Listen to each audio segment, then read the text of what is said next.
morning and welcome to another live edition of Wealth Building Wednesday. Wealth Building Wednesday broadcast every single Wednesday right here on Facebook and YouTube, 10 o'clock a.m. Central Standard Time.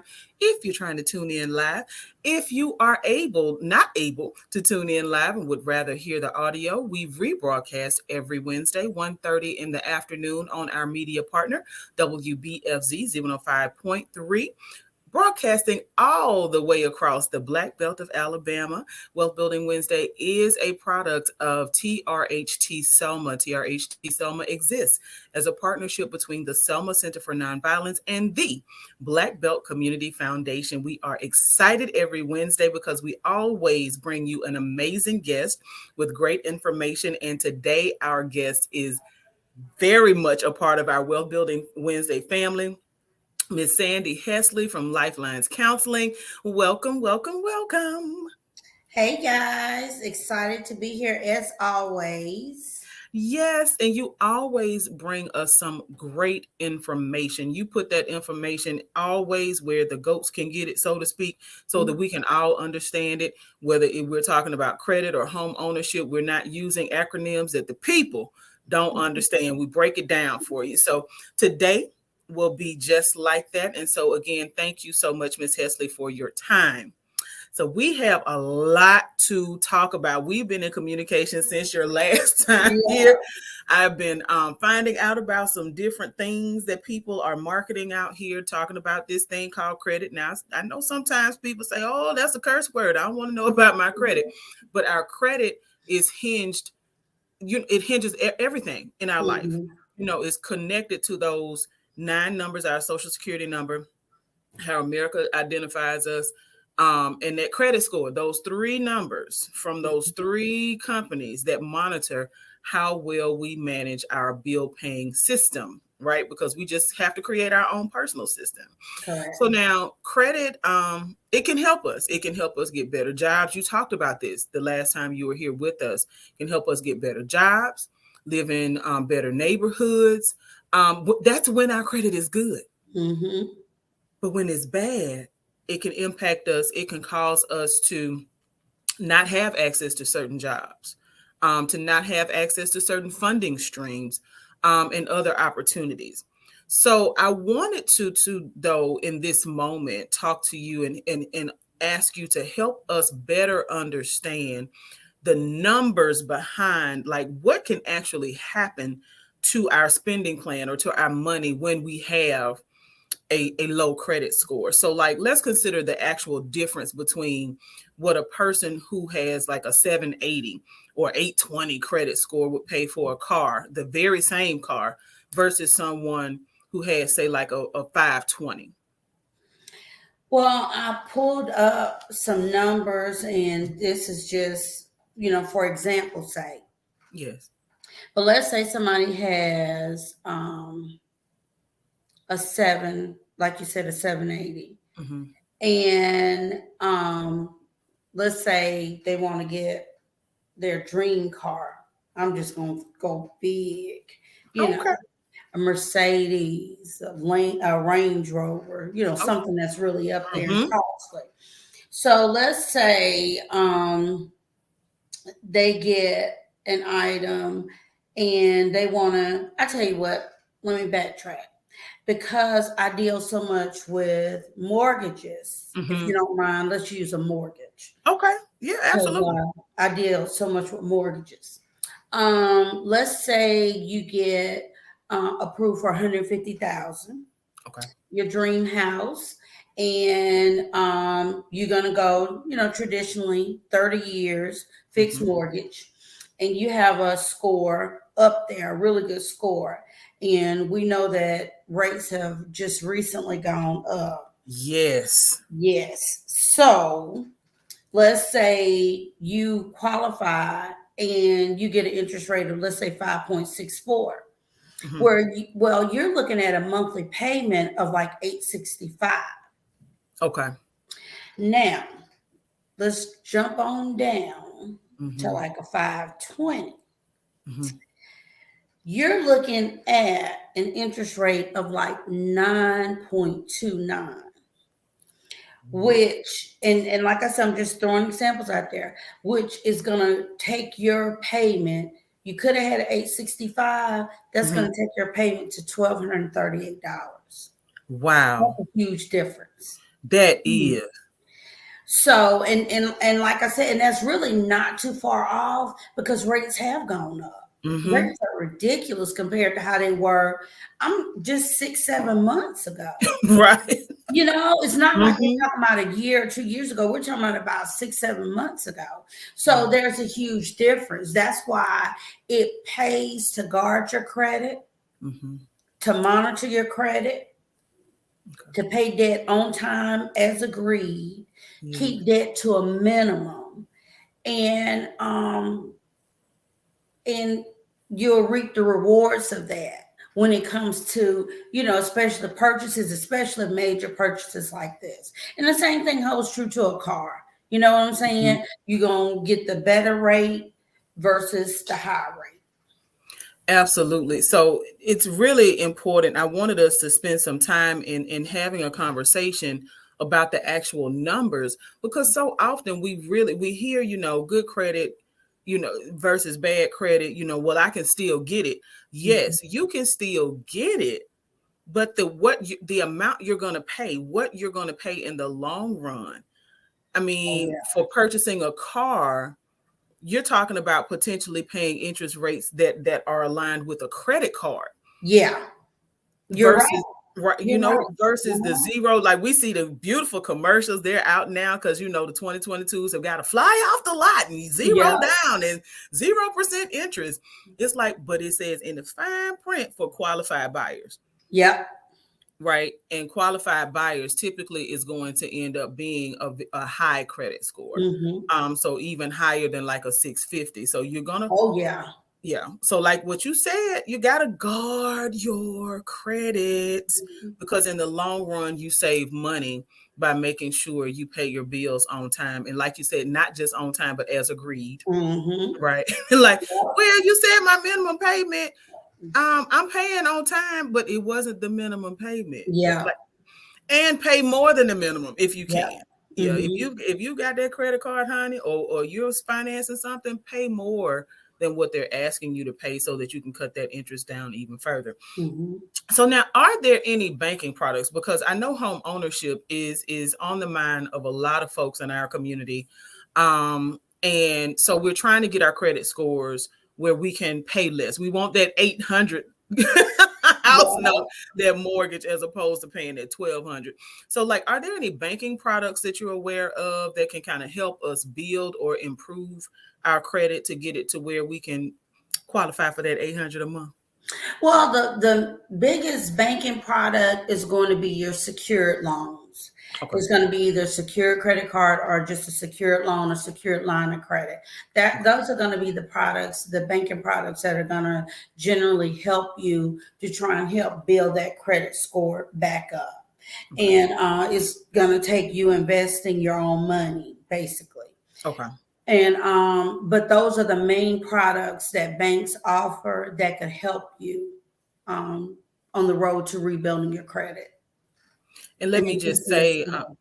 we've had guests that have not represented banking institutions, but work for banking institutions, including yourself, who have Mhm. made the statement that it's important to have a relationship Yep. with your banking institution. Yep. So why would having a relationship with a bank or a credit union be important when it comes to, like you said, the secured loans or getting mortgages and things like that?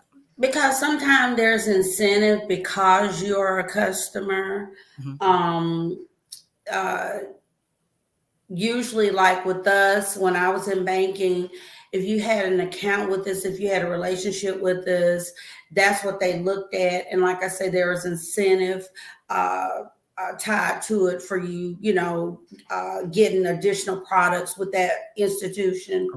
When you look at uh, especially when it comes to gathering information, all of your information is right there, so it's a lot easier to go Mm, ahead and capture that information and start processing that loan application and things of that nature because it's already right right there. there. Okay. So and when you have an established relationship, especially with your banker, there's a level of trust there. You understand what I'm saying? There's a Mm-hmm. relationship there, so they're going to work really hard. Not saying that they're not going to work hard for for other customers, but when you have that established relationship with your banker, somebody that you're connected to, it's a lot easier. It flows a lot. Easier in my experience when you have that relationship with your bank. And a lot of times when clients come to us and they're going through the first time home buyers seminar, and Mm-hmm. then we have their one-on-one with them, when we have that one-on-one, we're trying to make sure that they income qualify and credit ready to move forward. The program that we really push, or that we're really working with, is the City Mobile's Down Payment Assistance Program. Okay. And the city has a certain they have their own lenders list, lenders that they work with to work through the program. But the first thing that we do as counselors is we ask them, who do you bank with? Because Mm-hmm. that's the first one that we're going to tell them to go to, Okay. because you have that established relationship. You understand what I'm saying? So Mm-hmm. that's the first thing that I ask them. So it makes a difference having an established relationship with a banking institution. And so now relationship, and we're going to move to the next question. But when I'm listening to what how you're explaining, having it makes a difference when you have an existing relationship or a pre-existing relationship. Does relationship mean that I just simply have an account there, or does relationship mean that I leave money there? Because I've had conversations with folks who have had a tendency in the past to have, let's just say, like direct deposits made, whether it's for from some sort of government assistance or from their job, but then within 24 hours of that direct deposit, they literally physically go to the bank and they pull the money back out so that they're dealing with cash. Mm-hmm. Would that be considered having a relationship, or what are your recommendations around how we handle our money when it comes to building that relationship with our banker?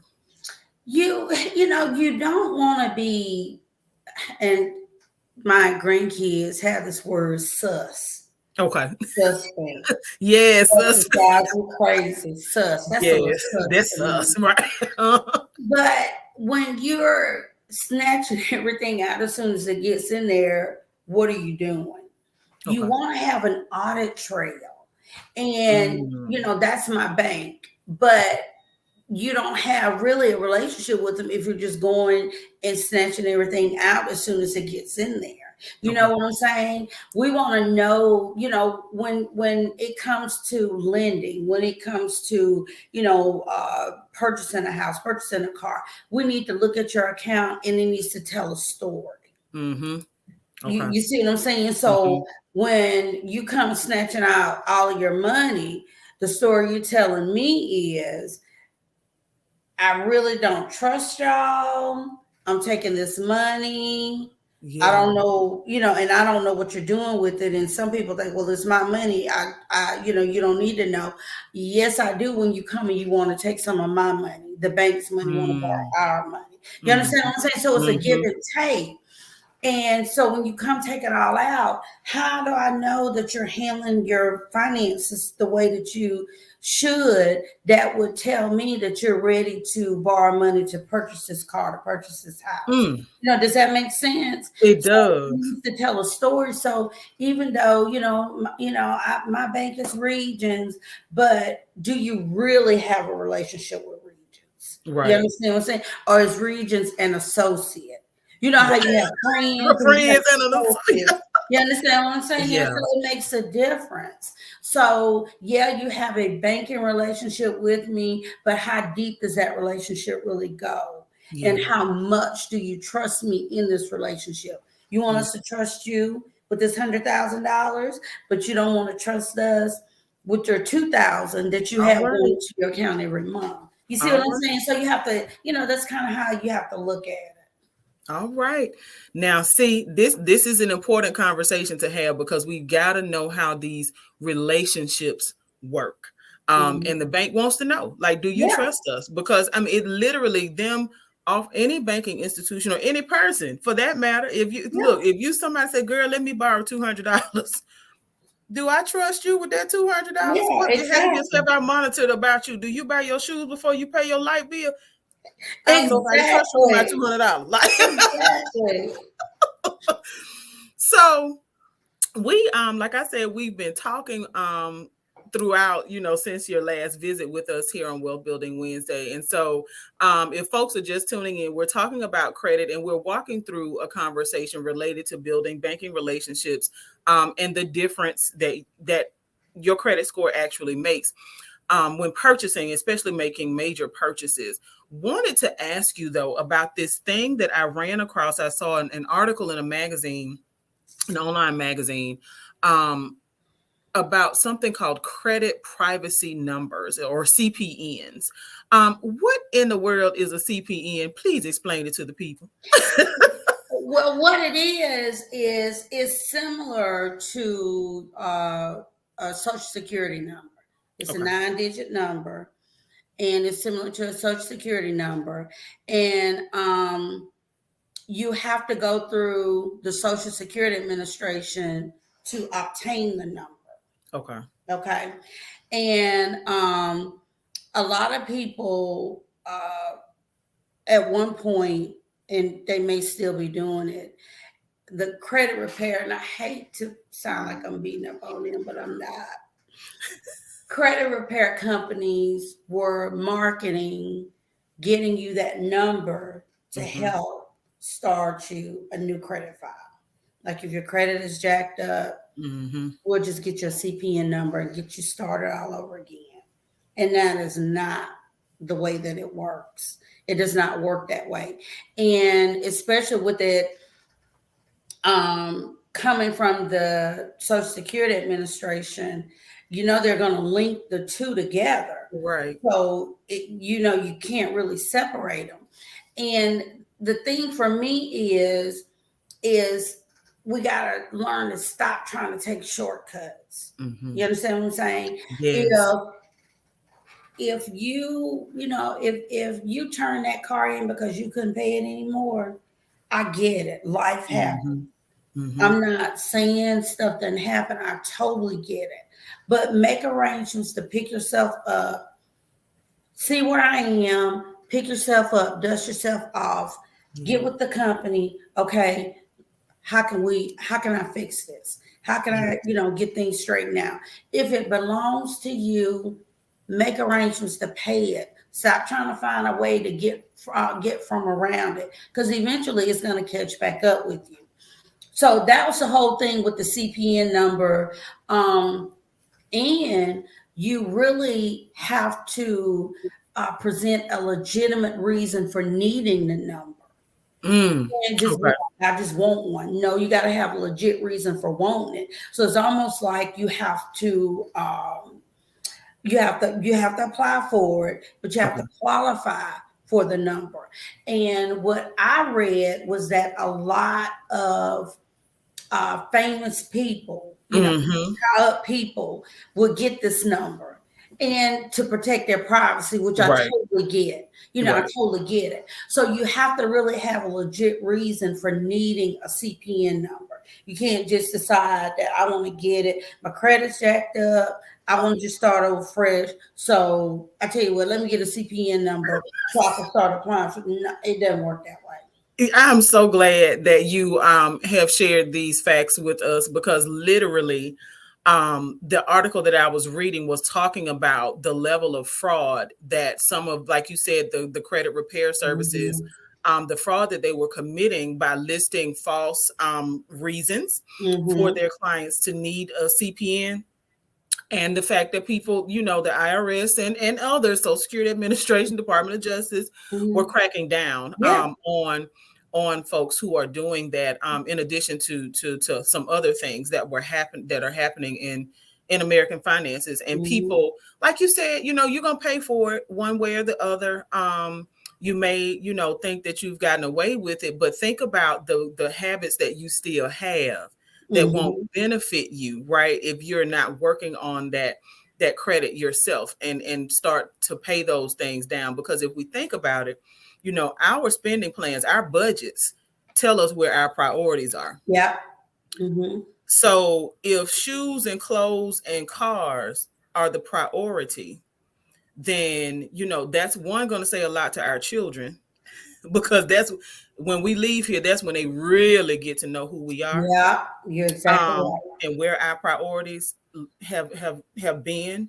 But at the end of the day, if those have been your priorities, that's still going to be your priority. You haven't learned any new ways to handle that, your relationship with your money. Mm-hmm. So that CPN, honey, you'll have to run through 5 or 6 CPNs, Yeah. because you'll still have that same Mm-hmm. those same bad money habits. Yeah. So I am so glad that you share this information, that you talk to with us about CPNs, and help people understand that is not an easy way for you to clear your credit record. The easiest way Pay your is, bills. hello Pay somebody. 'em. Pay 'em. Honey, if we don't eat lunch out every week or every day, Mm-hmm. right? Mm-hmm. Then let's put all of that money, set that money aside, put that $10 or $20 a day to the side, and put it on your lowest bill. Yeah. And start eating away at that debt. And then that way we learn that the habits that we have had, and I'm a living witness. Like, I'm not talking about anything that I haven't had to go through Oh myself. yeah. So, because, Mm-hmm. honey, look, the lady I've told y'all before, the lady at Nordstrom's knew my name when I walked in the shoe department. Like, Yeah. hey, Miss Chapman. So I know what it is, Mm-hmm. to have to change your habits. Money, I've mastered this. Well, not fully mastered, but the eating. Look, that's what we call my dietary habits. We got to change now. So, wanted to, though, let's talk about something that we've talked about in the past, but talking about our credit from the perspective of when life happens. So now, if we've increased our credit score, right, we've taken the steps we've paid our bills, we've increased our credit score, qualified for a mortgage, purchased a beautiful home with our spouse, this dream home that you talked about earlier. Life happens, divorce happens, 5 or 10 years down the road. What's next when it comes to our credit? Like, when we are within a marriage, and then now we are divorcing, or in a civil, like a legal relationship, and we're separating, what is next when it comes to managing our credit? Have a good divorce attorney. Okay. Have a good divorce attorney, Okay. because you want to make sure that when everything is divvied up, Mm-hmm. okay, and Mm-hmm. especially with that house, because if you decide to keep the house, Mm-hmm. or let's say if you decide to give him that house, Mm-hmm. okay, give him or her that house, the other individual that house, but your name is on it, you make sure that everything is stipulated. They have to get it refinanced within such and such time frame. If not, then it needs to go up for sale so that it can be sold. Proceeds after house is paid off are divided, like, as such, Okay. because you want to get your name off of it. You Okay. don't want that debt. You understand what I'm saying? Because Mm-hmm. it's tying up your debt to income, for one. And then how do you know that the other half is going to keep that mortgage up? They're going to pay it, because when they stop paying it, that's Mm-hmm. going to negatively impact you. So you have to make sure that that part of it is taken care of, to free up your credit. That's the biggest thing. And that's what happens a lot of times.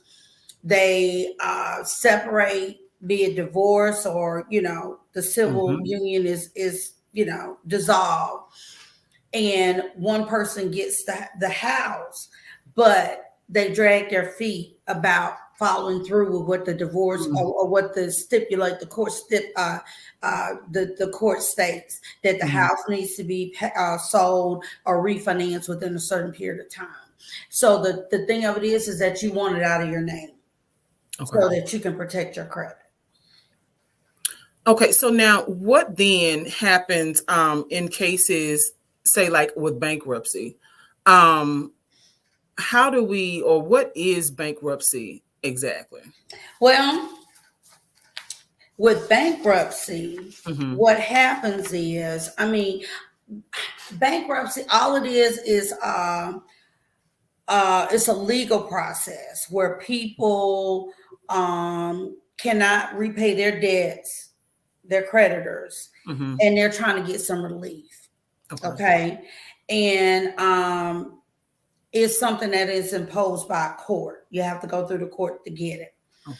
So, there are different types of bankruptcies, and the most common are like Chapter 7, where you basically liquidate everything, pay what you can, and the rest is just done away with. Debt is Okay. wiped clean. Okay. Chapter 13 is more of a restructuring, a repayment, where you're like, I can't pay these debts the way that I'm supposed to pay them now. Can you come up with a repayment plan that I'm comfortable with? I want to pay you, but I just can't pay you the way that I was paying you. So they come up with a repayment plan for you. So that's basically what bankruptcy does, what bankruptcy is. And then you would of course need to get with a bankruptcy attorney to see like which Okay. one you qualify for.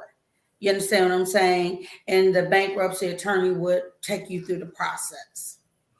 So, how does bankruptcy, because it sounds like bankruptcy sometimes may even be the remedy to the previous question that we were talking about with divorce, where a spouse or a significant other, you all have business ties together, things have not been handled well. And can bankruptcy help untie some of that so that you can free yourself of? I mean, sometimes that is the only option. Now, if you've Mm, been married and unfortunately something like money mhm, will tear up a marriage before infidelity. mm. And it's just crazy, but it will. And sometimes the struggle has been so long and so hard that that's the only option that they do have.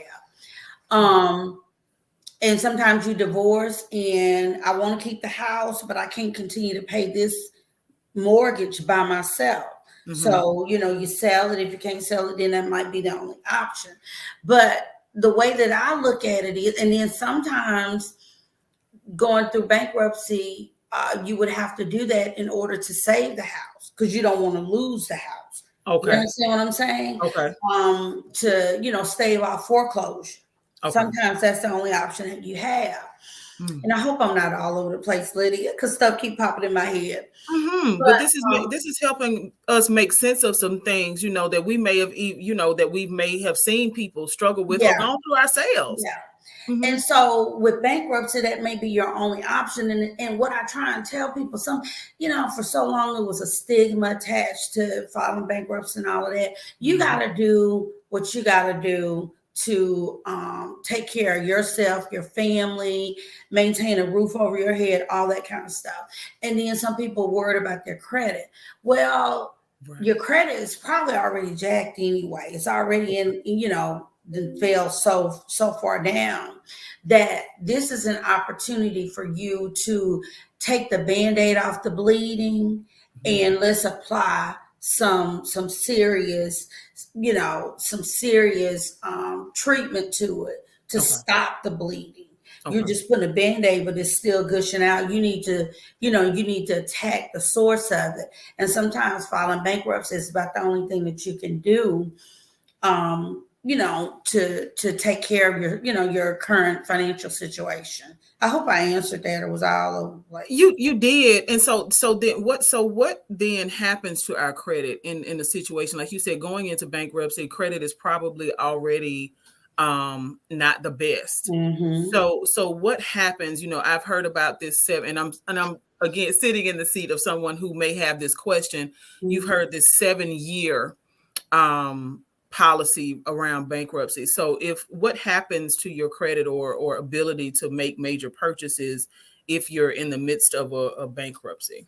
Well, with that situation, it can stay on your credit up to 7 years, and it Okay. typically does. But the older, the longer, the later, the Mhm. less impact it has on it. You Okay. understand what I'm saying? Okay.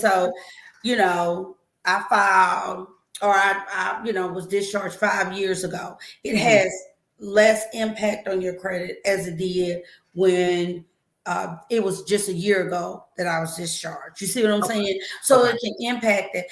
Sometimes your score can plummet as much as 150 points, after filing bankruptcy. It Oh, really wow. can.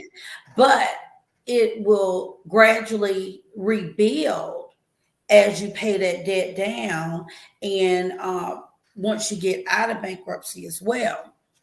Now, a lot of people, and I think I'm crossing over into the other question Mhm. about qualifying, or being able to get Yes. loans and things like that. Yes.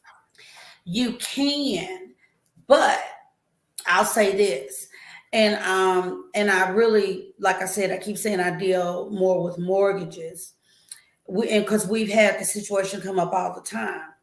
And I spoke with a mortgage lender, because if you go out there online and Google, can I still buy a house while I'm in bankruptcy? Mhm. It'll tell you, yeah. Yep. Mhm. And there are a lot of things that you can do: get loans, buy a house while in bankruptcy. Yeah, you can, but will a lender lend you the money? That's the question. And you have to get approval through the courts. You have to get approval from the trustee of the courts in order to make that purchase. Oh, wow. Will a mortgage lender lend you the money for a mortgage loan? No. Okay. You have to be out of bankruptcy, and I'm saying discharge, Mhm. 2 years before you're able to, uh, Okay. before they're able to extend a loan to you. And I think this is like an FHA thing, because I had a lender that tried to do that for a lady who was out, like she had been out of bankruptcy she was shy of 1 week of 2 years, Oh, and no. it declined it. And then she waited a couple of weeks and reapplied, Mhm. automatic approval. Oh, wow. So it does make a difference. So yes, you can get loans. It's hard to do it, and you have to get approval through the courts. Okay. But it still depends on that lending institution as to whether or not they want to take a chance. Okay. So now I know that our time has been well spent. You're always such a wealth of information, but I do wanted to just I want us to just kind of close out with your recommendations on some of the most critical things that we all need either to do or not to do in order to maintain good credit, because we don't want to now if you, we have to use bankruptcy as a way to resolve our financial complications or challenges that we are experiencing, then by all means do, like you said, do what you have to do. Mm-hmm. But to keep from facing something like a bankruptcy, or to keep from facing lower credit scores and having to pay higher interest rates, what are some of the most critical things that you would recommend to us? I mean, the biggest thing is paying your bills on time and as agreed. When you can put extra on, by all means, do so. Mhm. Keep your credit utilization down. We want it at 25% or lower, Okay. meaning whatever your limit is, try not to charge over 25% of whatever that credit limit is. Okay. Really weigh whether or not you need to apply for credit for something. Do I really need this right now? Okay. Is there another option? Don't be so quick to apply for credit for everything. Um, Keep old credit accounts open, Okay. because that helps your credit score as well. People think, I've had that credit card so long, I'm gonna close it. No, don't do that. Keep it open because it helps your credit score. But guard your credit. Weigh whether or not you really need credit when it comes to applying for something. Don't be so quick to apply for something.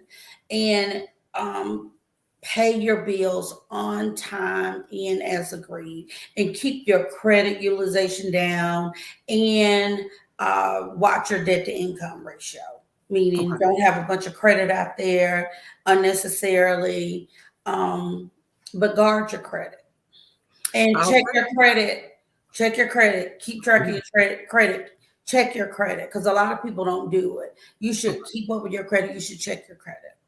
Okay. Well, y'all, she has dropped tons of nuggets for us to pick up as we travel this journey towards our wealth, as we travel this journey towards financial fitness. Okay. So we want to thank you again, Ms. Hesley, for being here for us, for sharing this information. I do want to, though, invite you to share your contact information because listen here. Just because she is located in Mobile does not mean that she cannot service you no matter where you are listening from in the state of Alabama. So please, Ms. Hesley, if you don't mind sharing your contact information with us, what number can we dial if we want to if we have questions or want to seek out your services? You can call me at 251-602-0011. Okay. And then you can shoot me an email, SHESLEY@ccsmobile.org. Awesome. So thank you so very much for being here. And thank you for tuning in and watching and or listening to another episode of Wealth Building Wednesday. As always, Wealth Building Wednesday broadcasts every single Wednesday, 10 a.m. Central Standard Time, right here on Facebook or YouTube. And again, the audio rebroadcast the same day on our media partner, WBFZ 105.3. I am so excited about all of the questions I know that have come in as we have moved through this conversation. And we look forward to having you back again, Ms. Hesley, to answer some of these questions I know about bankruptcy, look, and these CPNs. We've had an awesome time with you and look forward to seeing you again. Thanks. I always enjoy it. Absolutely. Until next Wednesday, y'all get out here and start building your wealth.